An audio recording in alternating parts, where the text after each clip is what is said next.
বনের ভেতর এক হরিণীর সময় হলো সন্তান জন্ম দেওয়ার। তাই সে বনের ধারে গিয়ে নদীর পাশে ঘাসওয়ালা জমিতে সুন্দর একটি জায়গা খুঁজে বের করে নিল সন্তান জন্ম দেওয়ার জন্য। সময় কিছু পার হলো, তার প্রসব যন্ত্রণা শুরু হলো। কিন্তু ভাগ্যের কি নির্মম পরিহাস! এ সময় হরিণীটির চারপাশে দেখা দিল নানা বিপদ। হরিণীটি যখন উপরে তাকালো, দেখল ভয়ঙ্কর কালো মেঘে আকাশ ছেয়ে আছে। সে যখন জঙ্গলের দিকে তাকালো, দেখল ঘন জঙ্গলে হঠাৎ দাবানল শুরু হয়েছে। এর মাঝে সে টের পেল তার সামনে এক ক্ষুধার্ত সিংহ তার দিকে এগিয়ে আসছে।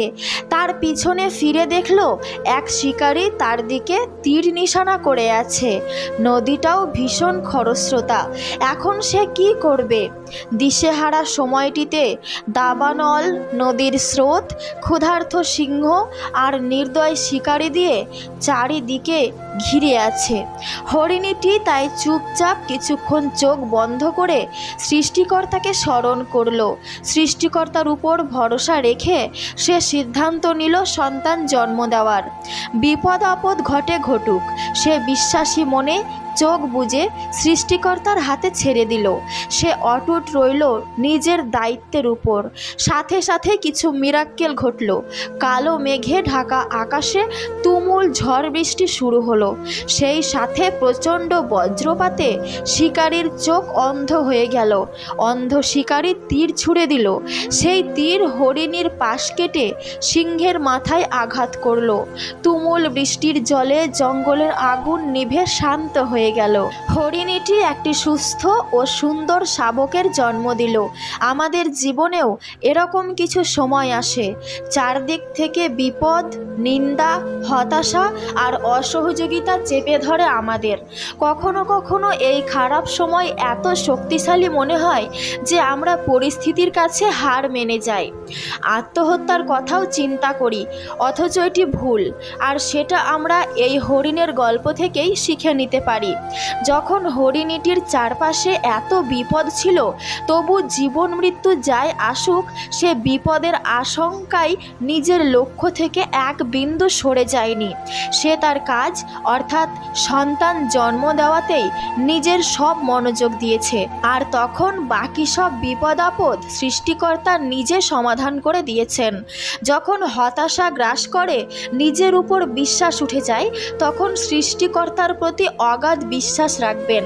জীবনের লক্ষ্যে স্থির থাকবেন আর কখনো লক্ষ্য থেকে এক বিন্দু পিছু পা হবেন না।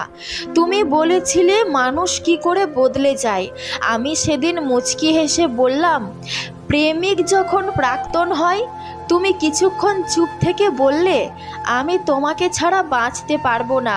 আমি আবারও মুচকি হাসি দিয়ে বললাম, আমায় ছাড়া মরে গিয়েছো কবে? মেয়েদের কাছে টাকার থেকে একটা জিনিস বেশি প্রিয়, আর তা হলো সৎসঙ্গী। ভরসা তাকেই করো যে তোমার তিনটি জিনিস বুঝবে। নাম্বার 1, রাগের মাঝে ভালোবাসা। নাম্বার 2, মন খারাপি। নাম্বার 3, ছোট ছোট ইচ্ছে। পৃথিবীতে সবচাইতে অসহায় সে যে তার স্ত্রীর কাছে কখনো ভালো হতে পারে না। চেনা মানুষ যখন অচেনার মতো ব্যবহার করে, তখন বুঝবেন মানুষটা আর আপনার নেই। কখনো কারোর জন্য কাঁদবেন না, কারণ যার জন্য কাঁদবেন সেই আপনার মূল্য দেবে না। বিয়ে করতে হলে প্রতিষ্ঠিত হতে হবে কেন? মানিয়ে নেওয়ার মতো একজন হলেই তো জীবন সুন্দর। প্রতিষ্ঠিত করার দায়িত্ব তো স্রষ্টার। রক্তের সম্পর্ক ছাড়া কেউ যদি তোমার জন্য কাঁদে, তাহলে বুঝে নেবেন যে আপনাকে সে সত্যি ভালোবাসে।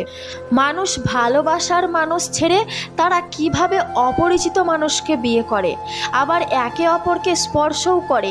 হুট করে আসা মন খারাপ করা জিনিসটা মারাত্মক বাজে জিনিস।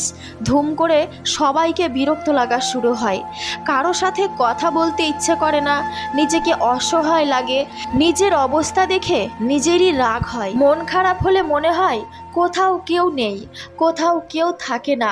সাহিত্যের ভাষায় নারী হাসি খুশি থাকলে তাকে সুন্দর লাগে, আর রাগ করলে আরও বেশি সুন্দর লাগে, ঢং করলে নাকি মায়াবী লাগে।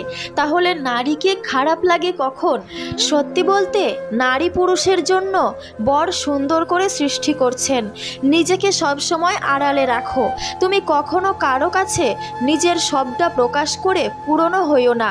জানোই তো, জিনিস পুরনো হলে অবহেলা বাড়ে, আর নতুন থাকলে কৌতূহল বাড়ে। যখন দেখবেন আজকাল আপনার একা থাকতেই বেশি ভালো লাগছে, অন্যদের থেকে প্রত্যাশা কমে গেছে, মানুষের সাথে অযথা তর্ক এড়িয়ে যাওয়া শিখেছেন, মানুষ আপনাকে ভুল বুঝলে বা আপনার পেছনে আপনার নামে মিথ্যা কথা বললেও সেগুলো নিয়ে আপনার আর মাথা ব্যথা হচ্ছে না, তখন বুঝবেন আপনি যথেষ্ট ম্যাচিওর হয়েছেন। শুনেন, বাস্তবতা মেনে নেন, নিজের মতো থাকেন, আপনার নিজের না হওয়া মানুষটিকেও তার নিজের মতো থাকতে দেন। কল না দিলে, কল না ধরলে, মেসেজ সিন না করলে অভিযোগ করিয়েন না। ইভেন জোরও করার দরকার নেই, এইসব করেও লাভ হবে না। সে থাকুক তার মতো, বিরক্ত করার দরকার নেই। আপনিও আপনার মতো থাকুন, চুপচাপ দেখতে থাকুন তার কাছে আপনার দরকার হয় কি না। চুপচাপ বুঝতে শিখুন আপনি তার কতটা প্রিয়। তোমারে ভালোবাসি এর মানে হলো তোমারে না পেলে মরে যাব না, কিন্তু তোমারে না পেলে আজীবন মেয়াদি যে আফসোসটা থাকবে সেটা অন্য কেউ দূর করতে পারবে না। আপনাকে পেয়ে যে মানুষটার চোখ থেকে আনন্দের অশ্রু ঝরে, সে মানুষটাকে কখনোই আপনার জীবন থেকে হারাতে দেবেন না। যে মানুষটা সারাটা জীবন কেবল একটু ভালোবাসার সন্ধানে সকলের দুয়ারে দুয়ারে ঘুরে ক্লান্ত হয়ে রাতে বিরেতে কেঁদে ফিরেছে, সেই মানুষটা আজ আপনার ছায়াতলে বাঁচার জন্য আশার আলো দেখতে পাই।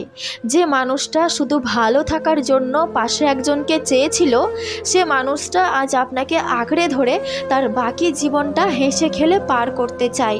যে মানুষটা নিজের পরিবার, আত্মীয় স্বজন, বন্ধু বান্ধব কারো কাছ থেকে শান্তির ছিটে ফোঁটাও পায়নি, সে মানুষটা আজ আপনার বুকে একটু শান্তির খোঁজে আশ্রয় চায়। কিছুই না পাওয়ার দুঃখে কাঁদার চেয়ে সামান্য কিছু পেয়ে আনন্দে কান্না করার অনুভূতিটা অনেক স্বস্তির, অনেক শান্তির। যারা ভুল দেখলে ছেড়ে দেয় তারা ভালো থাকতে আসে, যারা ভুল শুধরিয়ে পাশে থাকে তারাই তো ভালোবাসে। জীবন এমনই, মাঝে মাঝে মনে হয় তুমি অনেক সুখী, মাঝে মাঝে মনে হবে তোমার চেয়ে দুঃখী কেউ নেই। অতিরিক্ত রাগে চোখ ভিজিয়ে চুপ হয়ে যাওয়া মানুষজনগুলো সুন্দর মনের হয়। কিছু মানুষ মনে থাকাই ভালো, জীবনে নয়।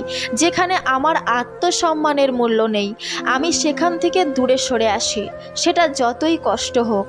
কিছু গল্প শেষ হয়ে যাওয়াই ভালো। ভালোবাসা না থাকলে সম্পর্ক বয়ে বেড়ানোর কোনো মানে হয় না। বিদায় জানান, নতুন বসন্তকে স্বাগত জানানোর জন্য নিজেকে তৈরি রাখুন। জীবনে কিছু মানুষের ভূমিকা এতটুকুই, শিখলেন, চিনলেন, জানলেন। তিক্ত মিষ্টি যেই অভিজ্ঞতাই হোক, জীবনে কখনো না কখনো কাজে লাগবেই। কিছু মানুষ আছে যাদের বাড়িতে না গেলে, তাদের সাথে কথা না বললে, বন্ধুত্ব না হলে যেন অনেক কিছুই মিস করে ফেলতাম। আর এখন বছর পেরিয়ে যায়, তাদের সাথে একবার কথাও হয় না। রাত মানেই কেউ ভালোবাসায় হাসে আর কেউ ফুপিয়ে ফুপিয়ে কাঁদে। হতাশা হবেন না যখন আপনার পরিকল্পনাগুলো সফল হয় না। মনে রাখবেন, রব আপনার জন্য আরও উত্তম পরিকল্পনা করে রেখেছেন।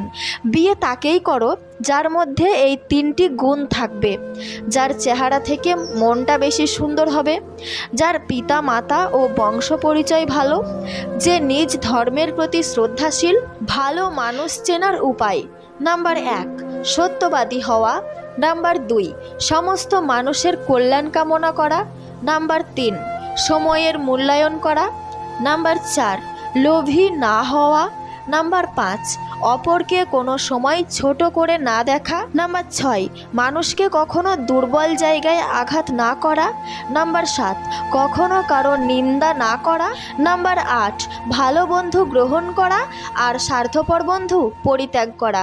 ভিডিওটি ভালো লাগলে অবশ্যই একটি লাইক করে দেবেন, কারণ আপনাদের একটি লাইক আমাকে আমার পরবর্তী ভিডিওগুলো বানানোর জন্য অনেক বেশি উৎসাহিত করে তুলবে। আর এরকম আরও নতুন নতুন ভিডিও পেতে চাইলে অবশ্যই অবশ্যই আমার এই ছোট্ট চ্যানেলটিকে সাবস্ক্রাইব করে পাশে থাকা বেল আইকনটিতে ক্লিক করে পাশে থাকুন। ভিডিওটিকে আপনার সমস্ত বন্ধুবান্ধব এবং আত্মীয় স্বজনদের সাথে শেয়ার করে দিন, কারণ একটা ভালো জিনিস শেয়ার করাটাও হচ্ছে একটা ভালো কাজ।